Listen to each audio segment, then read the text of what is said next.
bikin kris gampang, tapi nanti ketika cairin susah. Mesti berapa hari. Terus udah gitu ada potongannya gede. Wah, pusing pasti.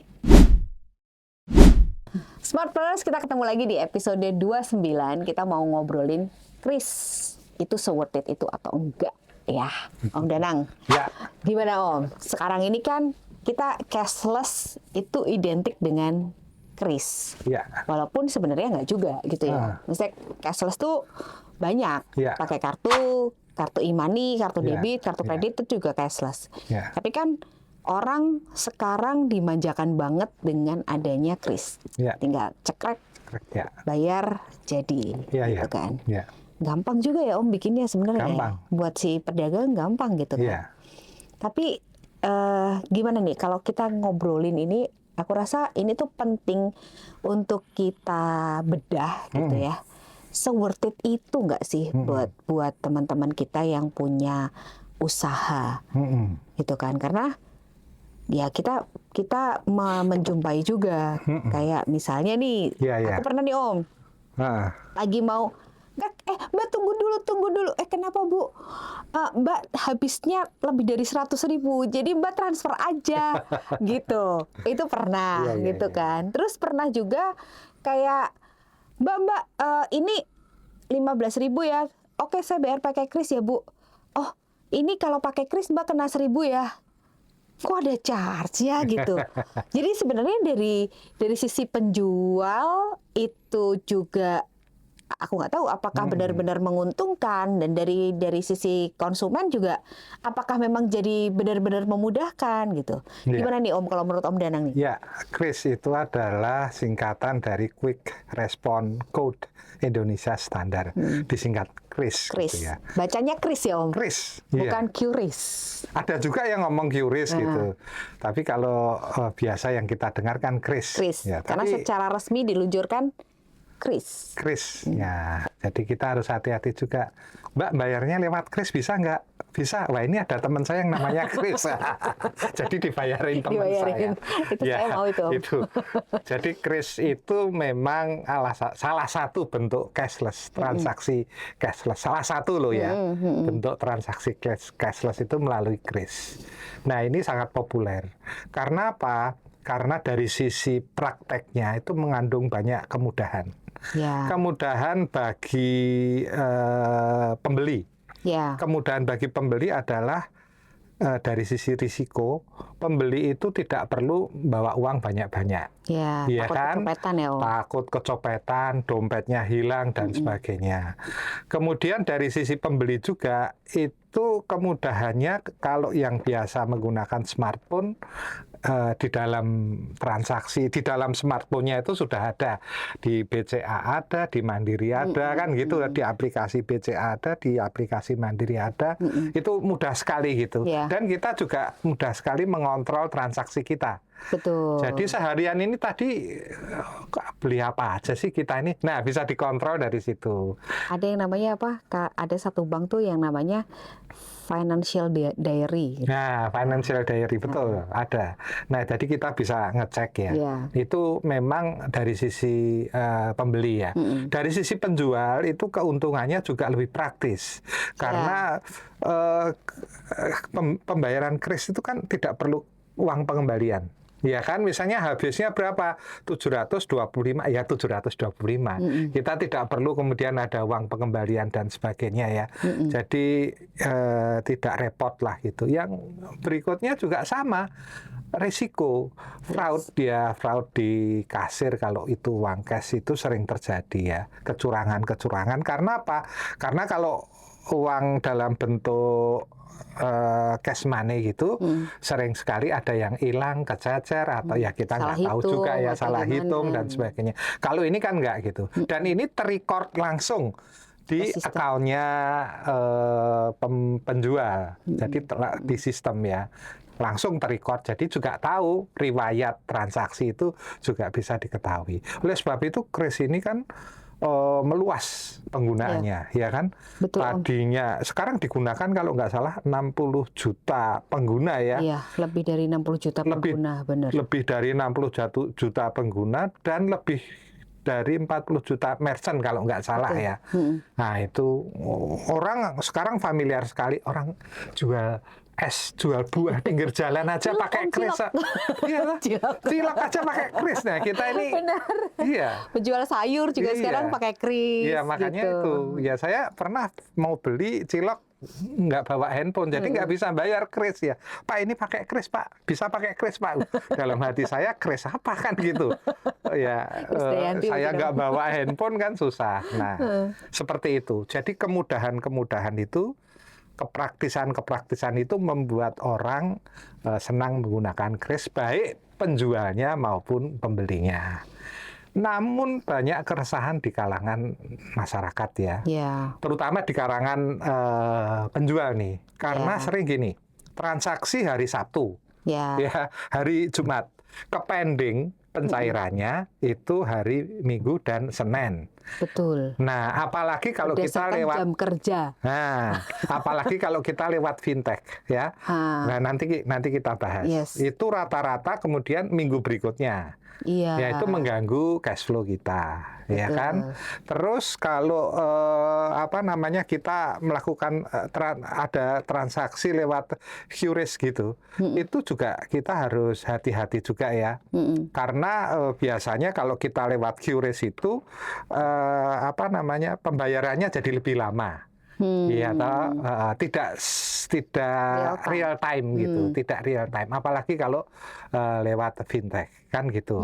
Nah, hal-hal itu yang kemudian menimbulkan keresahan, terutama di tingkat penjual. Iya, terutama yang Tapi, mikro, kecil, iya, gitu-gitu ya. Iya, kan tergantung cash flow-nya kan. Iya. Tetapi faktanya bahwa banyak pembeli yang maunya lewat kris. Iya. Jadi itu salah satu daya tarik. Mungkin kalau ada penjual yang minta cash sama penjual yang bisa kris, saya Iya. yakin orang akan berbondong-bondong. Iya lagi Om. Iya kan? Iya. Iya. Saya tuh nyadarin gini Om, di tukang sayur. Jadi ada tukang sayur A, tukang sayur B gitu ya. Yang tukang sayur B ini lebih kecil. Tadinya skalanya lebih kecil lah. Iya. Terus yang tukang sayur A lebih besar gitu. Harga sebenarnya murahan lebih kecil gitu. Ini ibu-ibu soalnya ya. Jadi 100-200 perak aja tuh dihitung. Iya, betul. Tapi yang di sini nggak bisa kris.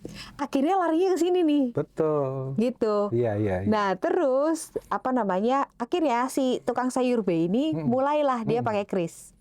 Cuman Om nggak bisa ditawar dia Om. Oh ya itu. Ya.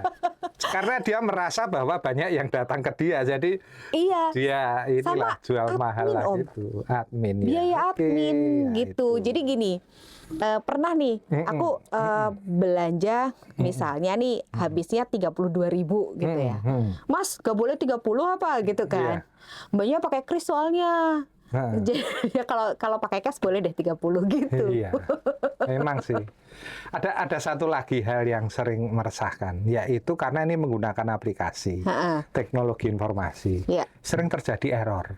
Itu ya benar. Nah itu error yang merugikan penjual maupun juga pembeli.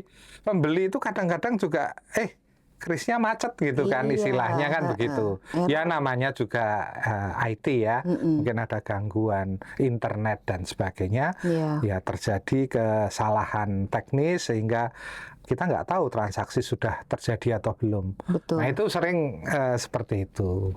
Itu Mbak Niken. Jadi orang pakai karena praktis, tapi ada beberapa keresahan yang sering muncul di kalangan masyarakat. Ada konsekuensi mungkin ada ya. konsekuensi. Pasti semuanya ada konsekuensinya memang. Tapi kalau misalnya nih kita pedagang kecil atau kita punya usaha nih Om, usaha ya karena kita teman-teman kita kan UMKM gitu ya, UKM UMKM. Baiknya tuh pilih provider kris yang dari mana sih Om? Dari mana ya? Ya karena kan banyak ya ininya.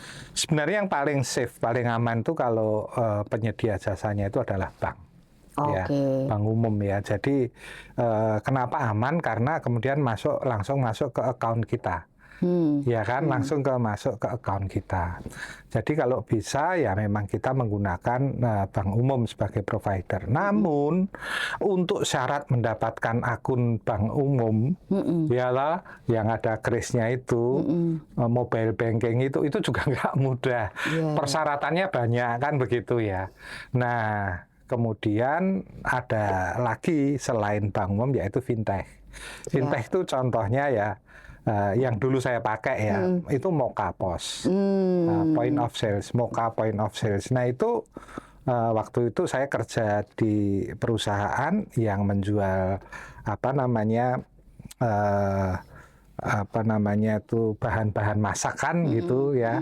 Nah itu menggunakan Moka POS. Nah cuma kalau menggunakan Moka POS itu sering terjadi delay untuk proses pencairannya kan 2 tahap nih, dari fintech ke bank kita, baru bank kita ke kita kan ada 2 tahap. Nah dari fintech ke bank kita itu sering juga ada delay. Yang kedua ada potongan biaya transfer dari fintech ke bank kita. Berapa besarnya? Antara ada yang BI Fast itu 2.500, ada yang transfer bank itu 6.500. Nah, itu sering terjadi seperti itu. Nah, pertama kita kalau bisa milih bank umum. Namun Mbak Niken, kalau UMKM itu kan sering susah untuk membuka akun ya. Karena ribet dan sebagainya, mungkin harus ke bank dan sebagainya. Nah, mungkin untuk awal itu UKM bisa menggunakan fintech dulu. Ya, mungkin bisa menggunakan fintech dulu. Oke, tetapi ya memang ada beberapa hal yang perlu diperhatikan tadi. Ya toh, risiko-risiko bahwa delay dan kemudian ada biaya transfer dari fintech ke akun bank kita dan sebagainya. Itu sering terjadi seperti itu. Iya sih, itu tadi ya menarik sebenarnya. Kayak itu ngaruh sama cash flow-nya kita gitu kan. Nah, betul. Jadi memang perlu diperhatikan juga. Apakah fintech yang kita pakai itu istilahnya masih di dalam kemampuan kita mengelola operasional cost. Gitu kan. Jadi itu mesti dipertimbangkan juga nih smartpreneur supaya kita juga bisa memperhitungkan kita harus belanja bahan baku tuh berapa hari lagi sih gitu. Ini kita ngomongin yang mikro banget ya. Mungkin kalau yang level-levelnya udah established ya mungkin nggak sampai berasa kayak beginilah. Tapi kalau yang mikro-mikro banget, yang teman-teman baru mau buka usaha juga gitu, ini hal ini perlu dipertimbangkan sih. Gitu. Betul. Memang ya kalau usaha itu kan sangat tergantung pada cash flow. Jangan sampai kita mau istilah bahasa kerennya itu ada kulakan gitu ya. Kita mau beli bahan lagi terkendala karena proses teknis tadi, ada transfer yang delay, kemudian kita harus melewati satu proses di mana kita harus mengakses akun kita baik di bank maupun di fintech, menarik dana itu dan sebagainya. Ini jadi kendala. Nah, di fintech hati-hati. Karena kalau kita masuk ke Dana misalnya, atau saya nggak perlu menyebut ya, masuk ke salah satu provider ya, provider QRIS. Nah, kadang-kadang kalau kita mau belanja, itu kan kita nggak menarik uang kita. Kalau menarik kan ini proses dari sini ke akun bank kita kan lama tuh. Kita menggunakan Dana juga untuk belanja, atau menggunakan GoPay atau apa ya, untuk belanja. Nah, kadang-kadang di tempat yang kita belanja itu tidak ada fintech yang sama dengan kita. Oh iya, itu juga kendala ya. Itu banyak itu yang mengeluh gitu. Jadi kalau menggunakan fintech memang ya ada risiko seperti itu. Dan jadi ada kena charge lagi ya? Kena charge lagi. Ya, Om, ya? Tapi menggunakan fintech lebih mudah, Mbak. Asal kita punya KTP, asal kita punya KTP, itu bisa. Langsung kita bisa mendaftarkan. Kalau bank kan barangkali kita ditanya NIB segala macam tuh. Betul. Ya kan, kalau kita berupa badan hukum harus ada akta segala macam. Repot gitu kan kalau mau buka account itu. Dan kadang-kadang kalau account bersama kita nggak dikasih mobile banking. Jadi kalau mau menarik uang ya harus menggunakan cek tanda tangan berdua, bertiga demi keamanan kan begitu. Nah, tapi kalau fintech mudah. Kita punya KTP, kita bisa akses GoPay, akses Dana misalnya. Nah, itu kita bisa langsung gitu. Ya, aku juga jadi mikir nih Om, ini sebenarnya kayak kesempatan buat teman-teman yang di bank dan di fintech itu untuk mengedukasi ini ya, apa namanya, teman-teman UKM ya. Meskipun mungkin udah dilakukan sih, tapi hal-hal yang kayak tadi misalnya cross provider gitu. Itu gimana sih? Menguntungkan apa enggak sih? Nah, itu tuh bisa jadi edukasi juga. Ngomong-ngomong, kita juga punya edukasi. Kita juga punya ajang edukasi nih teman-teman Smartpreneurs. Ada namanya UKM Growth Lab-nya BizSense Indonesia yang ngomongin 5 hal, operasional, financial, marketing and sales, branding, dan juga pengembangan produk. Tiba-tiba serak. So teman-teman kalau butuh mentoring, butuh advice, please feel free untuk DM atau untuk komen. Dan jangan lupa like, juga share video kita, subscribe BizSense Indonesia supaya kita juga semangat nih untuk bikin konten-konten yang baru buat kalian.